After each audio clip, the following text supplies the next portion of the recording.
ಇನ್ನು ಈ ಐಶ್ವರ್ಯ ಎಂ.ಎಲ್.ಎ ಆಗುವ ಕನಸನ್ನು ಕಂಡಿದ್ರಂತೆ. ಐಶು ಹಿಡಿದಿದ್ದು ಮಾತ್ರ ವಂಚನೆಯ ಹಾದಿ. ಟಿಕೆಟ್ಗಾಗಿ ರಾಜಕಾರಣಿಗಳಿಗೆ ಹಣದ ಹೊಳೆಯನ್ನೇ ಹರಿಸಿದ್ಲು ಈ ಐಶು.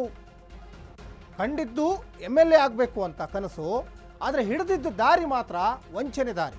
ಟಿಕೆಟ್ಗಾಗಿ ರಾಜಕಾರಣಿಗಳಿಗೆ ಹಣದ ಹೊಳೆಯನ್ನೇ ಹರಿಸಿದ್ಲು. ಯಾವ ಪಕ್ಷ ಅಂತಲೂ ನೋಡದೆ ಕೋಟಿ ಕೋಟಿ ಹಣವನ್ನು ಹರಿಸಿದ್ಲು. ಇನ್ನು ಪೊಲೀಸ್ ತನಿಖೆ ಸಂದರ್ಭದಲ್ಲಿ ಬಯಲಾಯಿತು ಇಂಟ್ರೆಸ್ಟಿಂಗ್ ಕಹಾನಿ. ಕಷ್ಟಪಟ್ಟು ದುಡ್ದಿರೋ ದುಡ್ಡನ್ನು ಬೇರೆ ಬೇರೆ ಪಕ್ಷಗಳಿಗೆ ಕೊಟ್ಟಿಲ್ಲ, ಅವರಿಗೆ ಇವರಿಗೆ ತಲೆ ಮೇಲೆ ಹೊಡೆದು ದುಡ್ಡನ್ನು ತಂದು ಇಲ್ಲಿ ನಾನು ಎಂ.ಎಲ್.ಎ ಆಗಬೇಕು ಅಂತ ಆ ಪಕ್ಷ ಈ ಪಕ್ಷ ಅಂತ ಪಕ್ಷ ಭೇದ ಮಾಡ್ದೇ ಕೊಟ್ಟಿರುವಂಥದ್ದು. ಇನ್ನು ಸಾಲ ಮಾಡೋಕ್ಕೆ ಬಳಸಿದ್ದು ದೊಡ್ಡ ದೊಡ್ಡವರ ಹೆಸರು.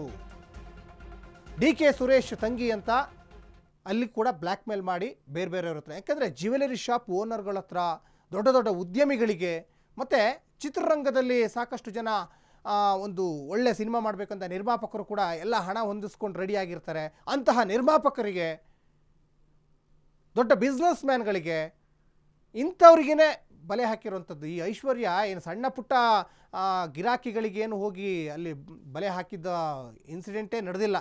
ಎಲ್ಲ ದೊಡ್ಡ ದೊಡ್ಡವ್ರೆ, ಎಲ್ಲ ಲಕ್ಷಾಂತರ ರೂಪಾಯಿ, ಕೋಟ್ಯಾಂತರ ರೂಪಾಯಿ ಇವರಿಗೆ ಹಣದ ಹೊಳೆ ಹರಿದು ಬರಬೇಕು. ಅಂತಹ ಖತರ್ನಾಕ್ ಪ್ಲ್ಯಾನನ್ನು ಈ ಐಶ್ವರ್ಯ ಮಾಡಿದ್ರು ಅನ್ನೋದು ಇಲ್ಲಿ ಗೊತ್ತಾಗ್ತಾ ಇದೆ.